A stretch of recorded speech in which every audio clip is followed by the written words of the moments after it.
Salve, queridos! Vamos aqui fazer a segunda parte do vídeo da carta de Paulo aos Romanos. E eu começo aqui comentando sobre como que deve ter sido difícil a missão de Paulo de fazer a conversão, de fazer a fundação das igrejas em todas as viagens que ele fez, né? Então, Paulo teve que convencer, né, vários povos. Um deles eram os romanos, né, que eram os donos do mundo na época, né? Eles mandavam e desmandavam, tinham conquistado o que era considerado o mundo inteiro, né? Toda a região do Mediterrâneo, todos os países. Você viaja para qualquer país da Europa hoje, você vê obras romanas, e eles eram bem arrogantes, claro, né? Aí chegam, imagina só, né? Então os caras conquistaram tudo, donos de tudo. Aí chega um tal de Paulo e diz que eles eram escravos, né, de uma pessoa que foi morta na cruz como um bandido, e que ele era Deus encarnado, e além disso eles eram escravos dessa pessoa. E veja, a maioria da população na época eram escravos. Vocês imaginam como é que eram tratados os escravos pelos senhores, né? Então, um romano todo arrogante passa a ser escravo de um bandido crucificado? Difícil, né? A carta de Paulo aos Romanos, Paulo começa a carta assim: eu, Paulo de Tarso, escravo de Jesus Cristo, né? Então, como é que o Paulo chega e fala assim: ó, você, na verdade, assim, num romano, você não está com essa bola toda não, porque você é um escravo de uma pessoa que você nunca ouviu falar. O que você está falando, né? E aí tinha os gregos também, né? Os gregos não eram mais humildes, né? Eles se achavam, né, de verdade. Eles tinham a visão de que eles eram um tipo de gente diferenciada. A filosofia grega era algo que eles se orgulhavam, né? Tinham se orgulhavam da razão deles, né? E qualquer estrangeiro era visto como um ser inferior, né? Que não falasse grego era um desqualificado. E Paulo falava grego, né? Falava várias línguas. E aliás, os gregos não entendiam o que um estrangeiro falava, né? Nos ouvidos dos gregos, qualquer língua diferente do grego era entendido como alguém, né, falando bar. E daí que veio a palavra bárbaro, ou seja, quem vem de fora, quem é um ignorante, um desqualificado, é uma pessoa bárbara, né? Então aí chega o Paulo para os gregos dizendo: olha, tem uma pessoa aqui que vocês não conheceram,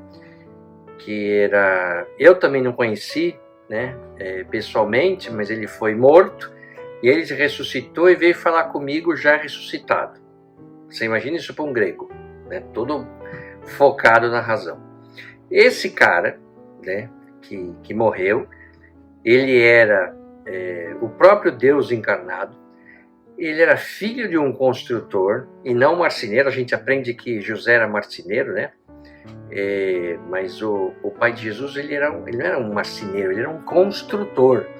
Ele fazia coisas de madeira, fazia casas, fazia qualquer coisa, né? E ele era, a profissão de José, pai de Jesus, ele era conhecido como um tecton, né? Daí vem a palavra arquitetura, arquiteto, né? Então ele construía qualquer coisa, casa, móveis, o que viesse, né? Então ele era uma pessoa simples, filho de um construtor que morreu como um criminoso, crucificado, né? Na parte 1 do vídeo já falei que a crucifixação era a pior condenação que alguém poderia ter, porque não só que ele era morto, mas ele era humilhado, né? Só criminoso mesmo que era crucificado. E aí ele vem falar que o Paulo chega pro grego, pro romano e fala, ó, esse criminoso crucificado, ele é teu senhor, né? Então, não, pera lá, o cara, esse aí que você está falando, não conhecia filosofia, não falava grego, é difícil também, né? E mais, Paulo foi para lugares bem barra pesada, né? Como a cidade de Corinto, né? Eu já fiz um vídeo sobre a carta de Paulo aos Coríntios. Se você não assistiu, assista aqui no canal, né? E pregar em Corinto não era uma coisa tranquila, porque era como se Paulo fosse pregar num lugar, sei lá, um pouco melhor que a Cracolândia, né? Corinto era um negócio complicado, né? E andando nas ruas, o que mais ele ouvia lá era vai Corinto! Não é nada disso, né? Eu que sacaneei aqui. Mas ele tinha Deus com ele, né? Então, quando Deus manda ele para Corinto, Paulo fala, pô, mas Corinto é uma coisa complicada, né? E Deus fala, não, lá que eu tenho grande chance lá que tem muita gente, né, que precisa de mim, né?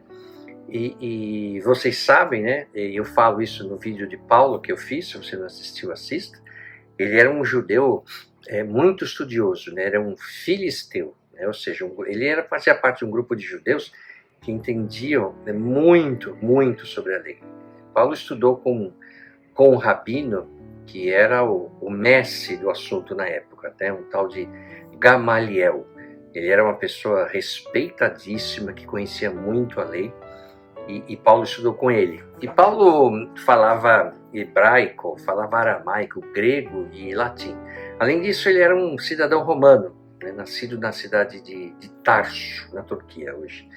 Por isso que as viagens dele a diferentes cidades eram facilitadas, porque além de ser um ótimo argumentador e comunicador, né, ele como cidadão romano, e existia a infraestrutura romana em todos os países, então facilitava a locomoção dele. Ele era um judeu que caçava cristãos e os mandava para serem julgados pelos religiosos, né, sendo alguns mortos pela prática da nova doutrina. Mas aí então, como é que ele se converteu, hein? No vídeo eu conto, né, é uma história bem conhecida, na ida dele para a cidade de Damasco, que ele estava indo para caçar os pregadores da nova doutrina, né, do cristianismo. No caminho de Damasco, Jesus aparece para ele. Jesus já tinha sido morto na cruz e pergunta para ele, né, Saulo, Saulo, por que me persegues? E aí não vou entrar aqui em detalhes, vá lá no vídeo e veja, né, ele se converte.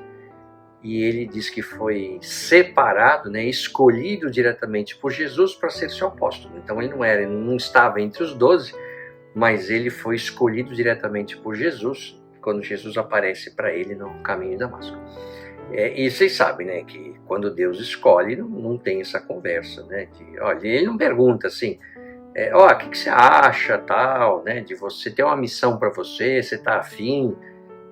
Não, quando Deus escolhe, escolhe. Foi assim com Abraão, com Davi, com Salomão, com todos, né? Até com Saul, foi o primeiro rei de Israel. E aí você pode pensar, mas por que Deus falava com as pessoas na época da Bíblia e agora não fala mais? E você pode pensar, né? Puxa, se Deus falasse comigo, seria mais fácil eu seguir os caminhos dele, né? E é por isso que eu trouxe aqui um vídeo bem curtinho para a gente assistir agora, que eu falo sobre esse assunto. Vamos assistir. You know, I was out hunting today. Come up on this old lake way back in the woods, and I saw an eagle all the way across it. See the lake. And I said, Lord, I sure would like to get close to that eagle, because sometimes I feel like you don't always hear me, but if you hear me today, let me get close. I had a bald eagle land on my shoulder, out here hunting. I don't think you can get no closer than that right there, at all. A questão não é porque Deus não fala, né, com você. A pergunta é por que eu não ouço o que Deus fala para mim. Sim, porque como ele fala com todos, por que justo com você ele escolheu ignorar? E aí você fala assim, mas sabe o que é? É que onde eu moro não tem águia. Quer dizer, bom, se você pensa assim, eu acho que Deus deve te ignorar mesmo, né? Porque aí fica complicado, tá certo? Mas veja só, se você esperar Deus ou Cristo aparecer para você de forma física para falar com você, esqueça, né? Quer dizer, então, sou eu, quem sou eu para dizer o que Deus pode fazer? Mas é que me parece que as probabilidades disso acontecer são pequenas, né? Deus é muito sutil quando fala conosco. Nós é que não temos o hábito de ouvi-lo, né? Nós fazemos muito barulho para escutar Deus. A gente tem que treinar. Faça como o homem do vídeo, né? Peça um sinal para Deus sobre a existência dele. Peça mesmo, peça um sinal. Pode até colocar um prazo, sei lá, uma semana, um mês, você decide. Mas, assim, peça de verdade, né? E depois fique atento. Eu tenho certeza, ele falará com você de acordo com a sua capacidade de compreensão. Deus fala disso com diferentes formas, né? Cabe a você acreditar ou não, né? Mas vamos voltar para a carta. O contexto da época era o seguinte: provavelmente no ano 57 depois de Cristo, Roma era uma cidade gigante para a época, né? Tinha mais de 1 milhão de pessoas que viviam lá. O palácio do imperador era um complexo imenso, evidente, né? Político gosta de fazer palácio. Os templos dedicados aos deuses na época e outros, né, para homens deificados como Júlio César, porque o imperador falava que era Deus e pronto, né, já tinha templo dedicado para eles. Eles estavam por toda parte. E Paulo, quando chega a Roma, fica impressionado com a quantidade de deuses que tinha em Roma. O paganismo rolava solto, né? Nero, que era o imperador, tinha 20 anos de idade e havia se tornado imperador aos 17, depois que a mãe dele assassinou o próprio marido, o imperador Cláudio. Então, vai vendo se os romanos eram gente boa, né? Se faziam isso com a própria família, imagina que não faziam com os povos conquistados. Então, essa carta destinada aos cristãos em Roma trouxe uma exposição detalhada sobre a doutrina cristã. Ela aborda, né, temas como a justificação pela fé, a graça, a soberania de Deus e a vida cristã prática. Esse vídeo aqui ele traz uma análise um pouco mais detalhada da carta, evidentemente que é um resumo, né? Não dá para explorar tudo em profundidade, mas dá para ter uma visão boa, né? E ela explora, então, essa carta, o seu contexto histórico, estrutura, princípios, temas e implicações teológicas. Então, para quem que foi? A carta foi dirigida aos cristãos em Roma, uma comunidade mista de judeus e gentios é quem não era judeu, né?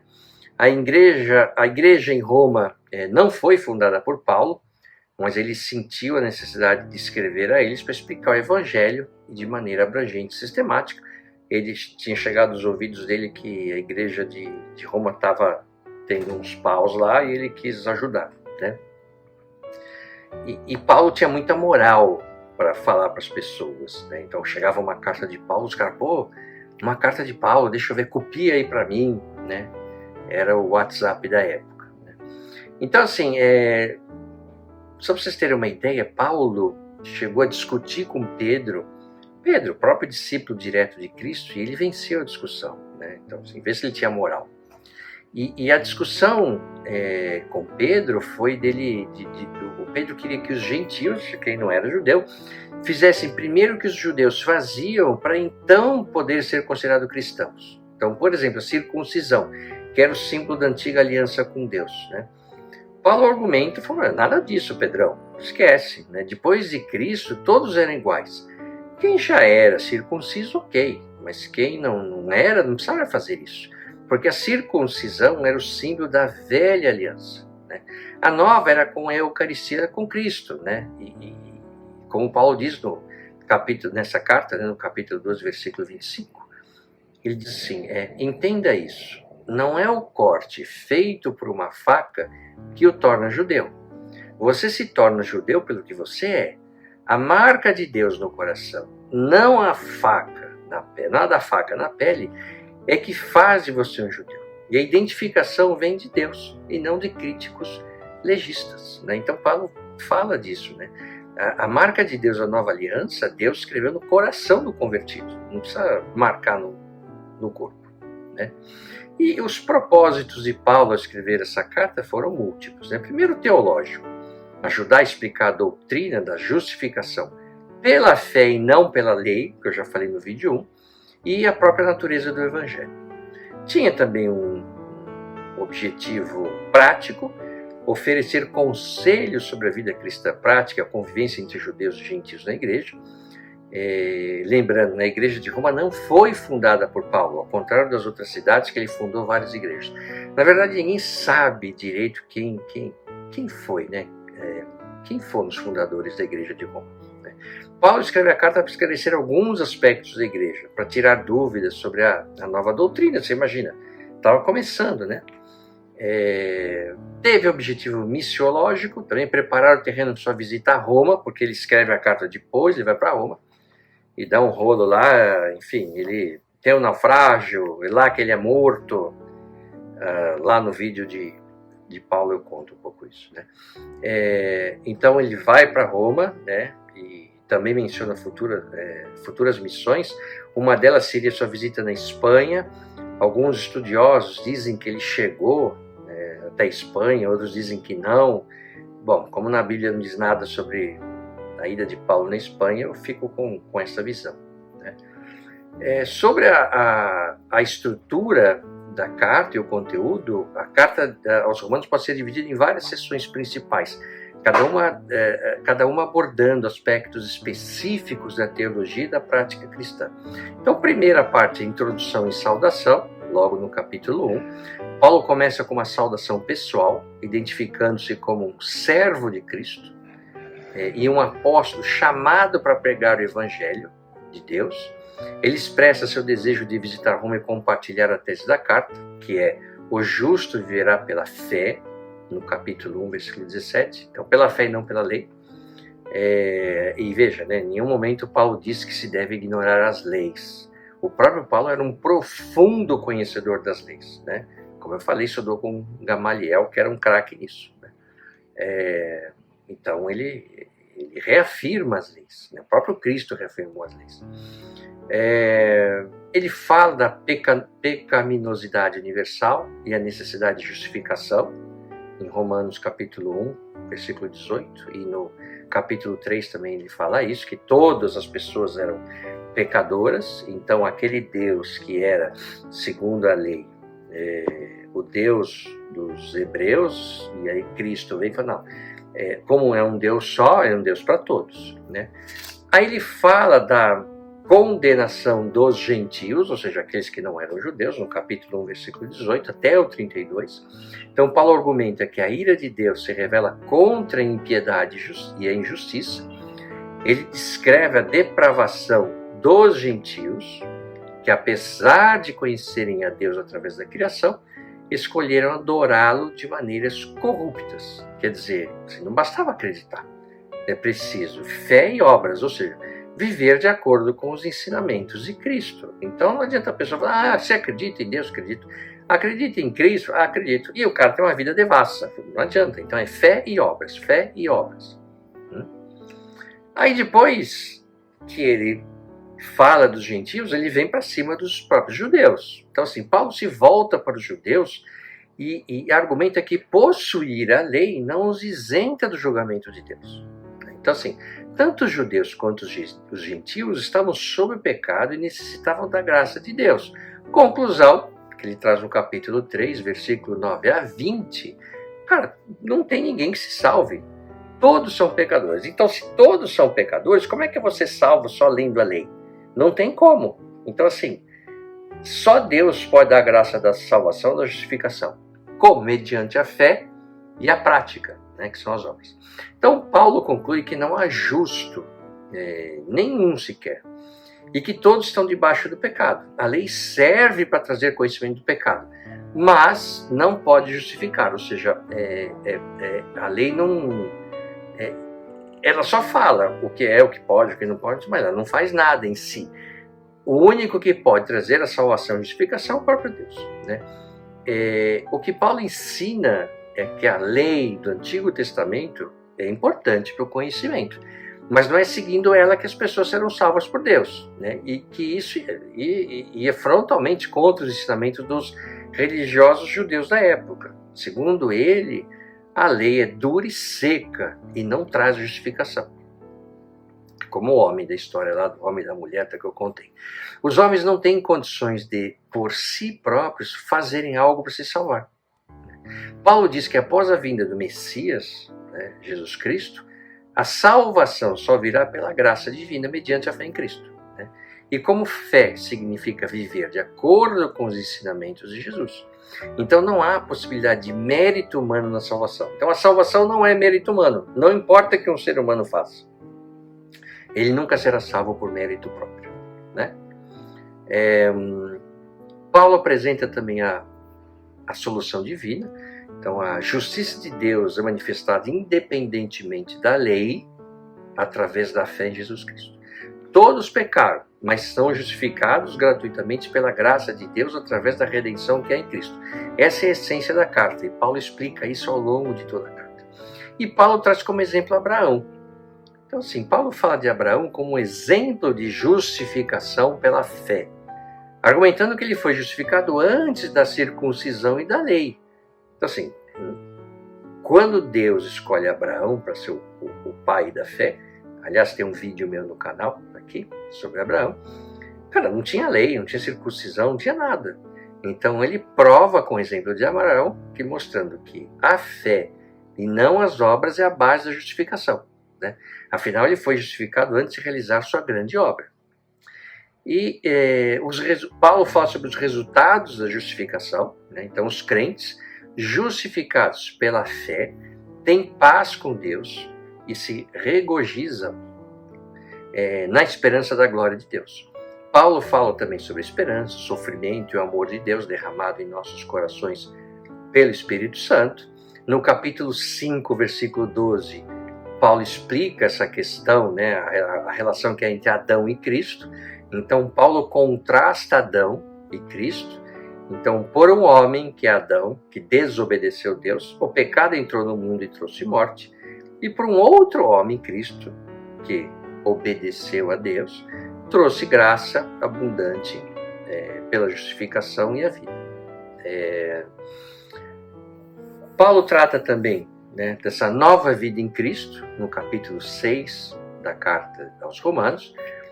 Ele fala das pessoas que aceitam Cristo, então são mortas para o pecado, porém vivas para Deus.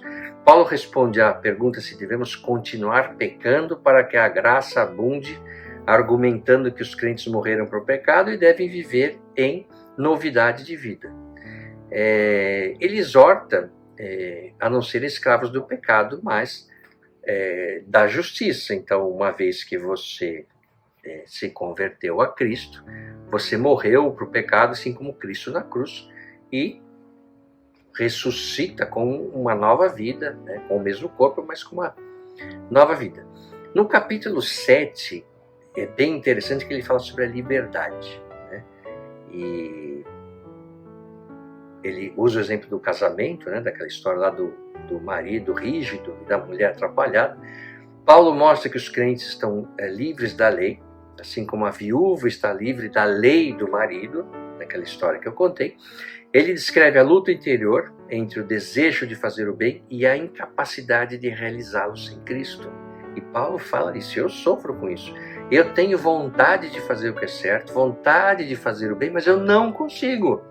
Então eu preciso estar com Cristo para poder cumprir, para andar de acordo com a minha crença, né?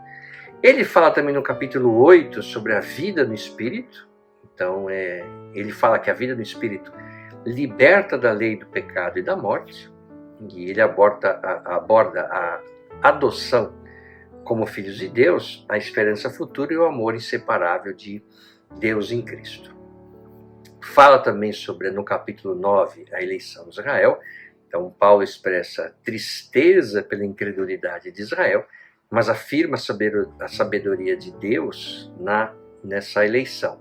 Ele usa exemplos de Isaac, Ismael, Jacó, Esaú, para ilustrar a escolha divina. E claro, né, a gente vê que, se lê a Bíblia, se vê que todos os personagens bíblicos escolhidos por Deus, como eu já disse em outros vídeos, eram pessoas absolutamente comuns, como qualquer um de nós. E interessante, né? Primeiro, eram pessoas comuns. Segundo, todos fizeram bobagens, né? O que nos aproxima ainda mais deles. Né? Todos eles fizeram bobagem. O rei Davi, Salomão, né? Todos. Não teve um que se salvou. Né? Paulo também fala, né, que Israel buscou a justiça pela lei e não pela fé, e a busca só pela lei resulta em incredulidade. Paulo enfatiza que Cristo é o fim da lei para a justiça de todo aquele que crê. Então, olha a dificuldade, né, de Paulo falar com quem era judeu já, que você tem aí toda a crença dele, né, os pais da fé, todos eles que seguiram a lei. Chega alguém e fala, não, agora essa lei aí é legal, tudo bem, deixa ela aí e tal, mas não adianta você seguir a lei que você não vai conseguir. Que é aquilo que Jesus conta, né, na parábola do filho pródigo, que aliás eu já fiz um vídeo aqui também, você pode ver, é um dos primeiros vídeos. O Jesus tenta explicar isso para os religiosos da época com essa parábola. O filho mais velho, que não aceita a volta do filho mais novo, é a lei, né? Então, se você não assistiu esse vídeo, assista lá, que é bem legal essa história. Ele fala também sobre o futuro de Israel, no capítulo 11. Paulo argumenta que Deus não rejeitou seu povo, Israel. Ele fala sobre o remanescente fiel e a futura restauração de Israel, usando a analogia da oliveira para descrever a inclusão dos gentios e a esperança para os judeus, aquele negócio de existe a oliveira natural, existe a oliveira enxertada. Então, assim, não dá para entrar nessa história também, porque senão o vídeo vai ficar gigantesco, né? Fala no capítulo 12 da vida cristã na prática. Então, Paulo exorta os crentes a apresentarem seus corpos como sacrifício vivo, não se conformando com esse mundo, mas transformando-se pela renovação da mente. E ele fala sobre seus dons espirituais e amor ao próximo.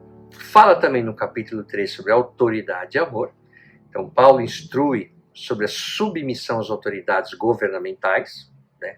A César o que é de César, a Deus o que é de Deus, como Cristo falou, pois elas são instituídas por Deus. Então, ele enfatiza o amor ao próximo com o cumprimento da lei e exorta os crentes a viverem de maneira honrosa. No capítulo 14, ele fala sobre a liberdade cristã e a convivência. Então, Paulo aborda questões de liberdade cristã, exortando os fortes a não desprezarem os fracos e os fracos a não julgarem os fortes. É muito legal essa passagem aqui, dê uma olhada lá no capítulo 14. Ele fala sobre a responsabilidade de não causar tropeço ao irmão e de viver em harmonia e aceitação mútua. E aí ele fala, né? Nosso velho modo de viver foi pregado na cruz com Cristo, um fim decisivo para aquela vida miserável de pecado. Não estamos mais à mercê do convite do pecado. Cremos que se estamos incluídos da morte de Cristo, que venceu o pecado, estamos incluídos também em sua ressurreição que nos traz vida. E aqui Paulo fala da nossa liberdade, né? Agora, se estamos livres da velha tirania do pecado, podemos viver como quisermos? Uma vez que estamos livres na liberdade de Deus, podemos fazer o que nos vier à cabeça? De jeito nenhum. Vocês sabem, por experiência própria, que certos atos baseados numa suposta liberdade acabam destruindo a liberdade. Ofereçam seu pecado, por exemplo, e será o último ato livre de vocês. Mas ofereçam seus caminhos de Deus e jamais perderão a verdadeira liberdade. Durante a vida inteira, vocês deixaram o pecado ditar as regras, mas, graças a Deus, vocês começaram a ouvir o novo Senhor, cujas ordens os deixam livres para viver na liberdade dele. E aí, indo para conclusões, né, nos capítulos 15 e 16, ele fala, né, do ministério dele, planos futuros, então ele fala sobre o ministério dele entre os gentios, seu desejo de visitar Roma.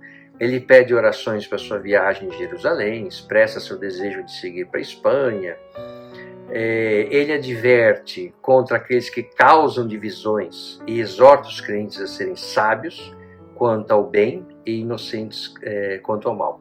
Ele conclui com uma doxologia, né, louvando a Deus por sua sabedoria e poder, ele reforça a justificação pela fé, e esse é o ponto central da carta.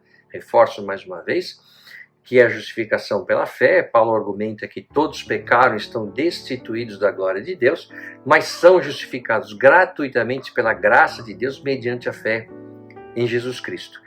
Fala também da sabedoria de Deus, que é outro tema importante, especialmente nos capítulos 9 a 11, e explora a eleição divina, a incredulidade de Israel, o plano soberano de Deus para a redenção.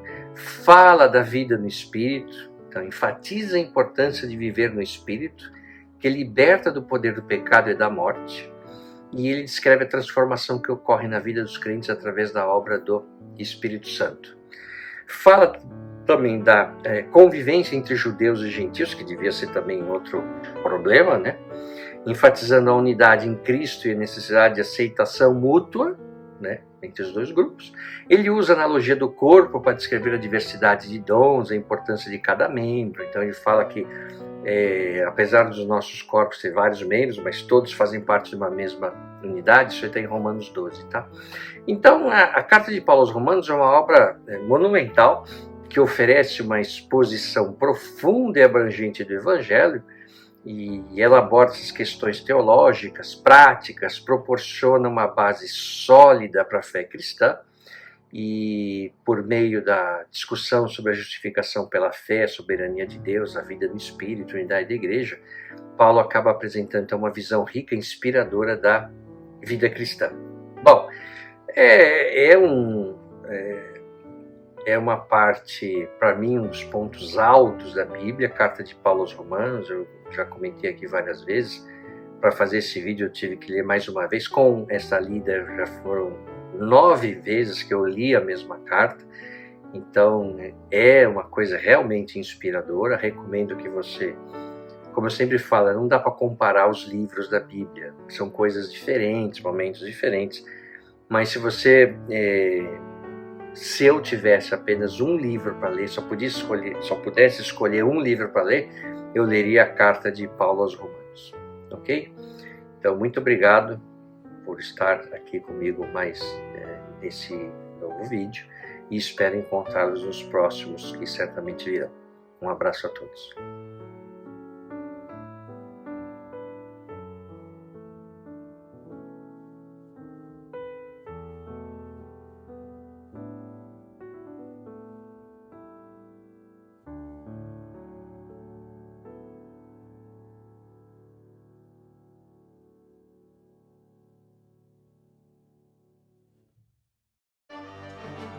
O que você acaba de assistir é um resumo, está repleto de simplificações, mas a visão geral é esta mesmo. Agora, se você quiser saber como de fato tudo aconteceu, aí você vai ter que ler a Bíblia.